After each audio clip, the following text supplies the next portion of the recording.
نحمده ونصلي ونسلم على رسوله الكريم أما بعد فأعوذ بالله من الشيطان الرجيم بسم الله الرحمن الرحيم صدق الله العلي العظيم رب العالمین ہمیں نور قرآن پاک سے منور فرمائے آمین۔ سورۃ الفرقان کی آیت نمبر 35 وَلَقَدْ آتَيْنَا مُوسَى الْكِتَابَ وَجَعَلْنَا مَعَهُ أَخَاهُ هَارُونَ وَزِيرًا، اور ہم نے موسیٰ علیہ السلام کو کتاب عطا فرمائی اور ہم نے ان کے ساتھ ان کے بھائی ہارون کو وزیر بنایا، یعنی ان کا خلیفہ بنایا، انہیں بھی نبوت عطا فرمائی۔ فَقُلْنَا اذْهَبَا إِلَى الْقَوْمِ الَّذِينَ كَذَّبُوا بِآيَاتِنَا، ان دونوں سے ہم نے فرمایا کہ آپ اس قوم کی طرف جائیے جس نے ہماری آیتوں کو جھٹلایا۔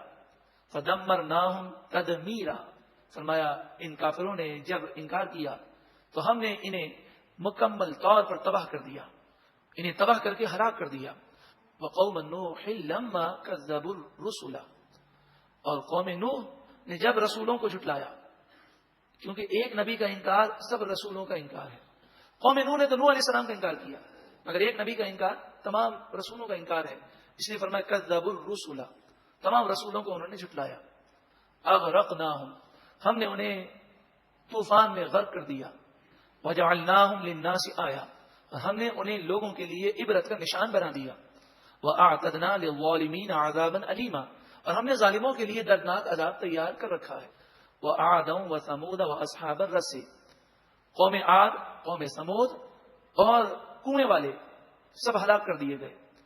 قوم عاد حضرت ہود علیہ السلام کی قوم، قوم سمود حضرت صالح علیہ السلام کی قوم، اور کنویں والے اس سے مراد حضرت شعیب علیہ السلام کی قوم ہے۔ کہ مدین کی جو آبادی ہے، چاروں طرف آبادی اور بیچ میں بہت بڑی کھائی تھی، تو جو کھائی کے ارد گرد تھے اللہ تبارک و تعالیٰ نے ان پر یہ عذاب نازل کیا۔ جو کھائی کے قریب انہوں نے آبادی بنائی تھی وہ زمین کا حصہ کھائی میں گر گیا اور یہ لوگ ہلاک ہو گئے۔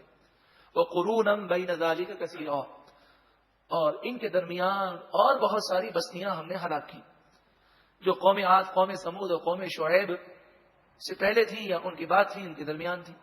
اور بہت ساری ایسی قومیں ہیں جن کا ذکر ہمارے سامنے نہیں کیا گیا، آج بھی ان کی تباہی کے خندرات موجود ہیں۔ وَكُلًّا ضَرَبْنَا لَهُ الْأَمْثَالَ، ہر ایک کے لیے ہم نے مثالیں بیان کی، انہیں سمجھایا لیکن وہ لوگ نہ سمجھے۔ وَكُلًّا تَبَّرْنَا تَتْبِيرًا، اور ہر ایک کو ہم نے تباہ کر کے مٹا دیا۔ وَلَقَدْ أَتَوْا عَلَى الْقَرْيَةِ الَّتِي أُمْطِرَتْ مَطَرَ السَّوْءِ، بے شک یہ کفار مکہ اس بستی کے پاس سے گزرتے ہیں کہ جس پر بہت بری بارش کی گئی، پتھروں کی بارش برسائی گئی۔ کفار مکہ جب شام کے سفر پر جاتے تجارت کے لیے تو راستے میں ایک بستی آتی جس کے بارے میں وہ جانتے تھے کہ یہاں پر قوم لوط تھی جنہوں نے بے حیائی کے کام کیے، تو ان پر پتھروں کی بارش برسا کر انہیں ہلاک کر دیا گیا۔ لیکن اس کے باوجود کفار مکہ کو عبرت نہ ہوئی۔ افلم یکونوا یرونہا، کیا وہ اس بستی کو دیکھتے نہیں ہیں، عبرت نہیں پکڑتے؟ بلکہ یہ ایسے لوگ ہیں لا یرجون نشورا، یہ دوبارہ اٹھنے کی امید ہی نہیں رکھتے۔ یعنی یہ دیکھتے ہیں کہ قوم لوط تباہ ہو گئی، انہیں عبرت کیوں نہیں آتی؟ عبرت انہیں اس لیے حاصل نہیں ہوتی کہ یہ سوچتے ہیں کہ ٹھیک ہے یہ بھی مر گئے، ہم بھی مر جائیں گے، پھر دوبارہ تھوڑی اٹھنا ہے، مرنے کے بعد کوئی عذاب کے قائل ہی نہیں ہے، اس لیے انہیں کوئی عبرت حاصل نہیں ہوتی۔ آج بھی جو گناہ کر رہا ہے، اگر مومن ہے، مسلمان ہے، آخرت پر یقین بھی ہے، مگر گناہ اسی صورت میں وہ کر سکتا ہے جب تصور آخرت کمزور پڑ جائے۔ اگر آخرت کا خوف ہو تو انسان گناہ نہیں کر سکتا۔ وَإِذَا رَأَوْكَ إِن يَتَّخِذُونَكَ إِلَّا هُزُوًا، اور جب یہ کافر آپ کو دیکھتے ہیں تو آپ کا مذاق اڑاتے ہیں اور کہتے ہیں أَهَذَا الَّذِي بَعَثَ اللَّهُ رَسُولًا، کیا یہ وہ شخص ہے جسے اللہ نے رسول بنا کر بھیجا؟ نعوذ باللہ من ذالک۔ وہ اس طرح اعتراض کرتے ہیں، مذاقیہ انداز میں وہ پوچھتے ہیں ایک دوسرے سے۔ ان کادا لَيُضِلُّنَا عَنْ آلِهَتِنَا، قریب تھا کہ یہ ہمیں ہمارے بتوں سے دور کر دیتے۔ لولا ان صبرنا علیہا، اگر ہم اپنے بتوں پر صبر نہ کرتے اور برداشت نہ کرتے اور ثابت قدم نہ رہتے۔ معلوم یہ ہوا کہ نبی اکرم صلی اللہ علیہ وآلہ وسلم نے جو تبلیغ فرمائی، کفار مکہ پر یہ بات واضح ہو چکی تھی کہ اسلام سچا مذہب ہے اور یہ بت بیکار ہیں، مگر اس کے باوجود یہ بت پرستی کرتے رہے ضد کی وجہ سے۔ خود یہ اس بات کا اقرار کر رہے ہیں کہ قریب تھا کہ ہم ان بتوں سے دور ہو جاتے۔ وَسَوْفَ يَعْلَمُونَ، اور ان قریب یہ کافر جان لیں گے حین یرون العذاب، جب وہ عذاب کو دیکھیں گے، من اضل سبیلا، سب سے زیادہ گمراہ کون ہے، یہ کافر جان لیں گے۔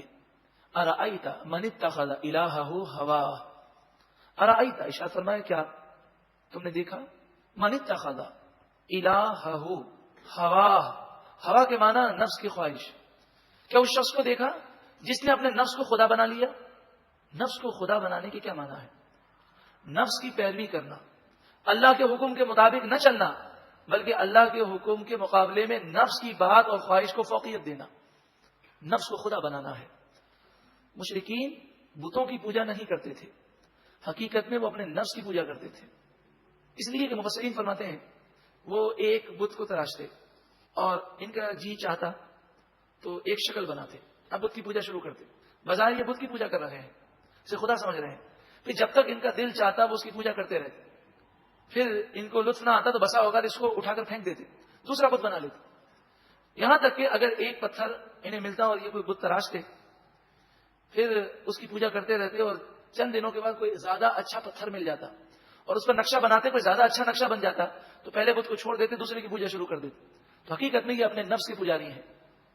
افانت تکون علیہ وکیلا، کیا آپ ان پر وکیل بنیں گے؟ یعنی مراد یہ ہے کہ آپ رنج نہ کریں، آپ ان کے گناہوں کے ذمہ دار نہیں ہیں۔ ام تحسب ان اکثرهم یسمعون او یعقلون، کیا تم سمجھتے ہو کہ ان کافروں میں سے اکثر سنتے ہیں یا سمجھ رکھتے ہیں؟ نہ تو یہ سنتے ہیں اور نہ یہ سمجھ رکھتے ہیں، کان تو ہیں لیکن حق بات سننے کے لیے تیار نہیں۔ انہم الا کالانعام، یہ کافر تو جانوروں کی طرح ہے۔ اب مسئلہ یہ ہے قرآن مجید فرقان حمید میں یہ باتیں موجود ہیں، جب قرآن کا درس ہوگا تو یہودیوں کی مذمت بھی ہوگی، عیسائیوں کی مذمت بھی ہوگی، بت پرستوں یعنی مشرکوں ہندوؤں کی مذمت بھی ہوگی۔ اب دیکھیں اس آیت کریمہ میں کافروں کو جانور قرار دیا گیا، تو اب بعض لوگ زیادہ ہی ماڈرن بننے جاتے ہیں، وہ کہتے ہیں جی کسی کی مذمت نہیں کرنی چاہیے۔ تو بتائیے جب قرآن نے مذمت کی ہے تو ہم اسے چھوڑ تو نہیں سکتے۔ قرآن نے فرمایا جو حق پر نہیں چلتا، جو گناہگار ہے، گمراہ ہے، کافر ہے، یہودی ہے، عیسائی ہے، انہم الا کالانعام، یہ تو جانوروں کی طرح ہے، بل ہم اضل سبیلا، بلکہ جانور سے بھی زیادہ بھٹکے ہوئے ہیں۔ جانور کو اپنے نفع اور نقصان کی سمجھ تو ہوتی ہے، یہ تو خود اپنے ہاتھوں اپنے آپ کو نقصان پہنچا رہے ہیں۔ ایک مرتبہ محبت کے ساتھ درود و سلام پڑھیں۔ اللهم صل علی سیدنا مولانا محمد وعلی آل سیدنا مولانا محمد مبارک وسلم۔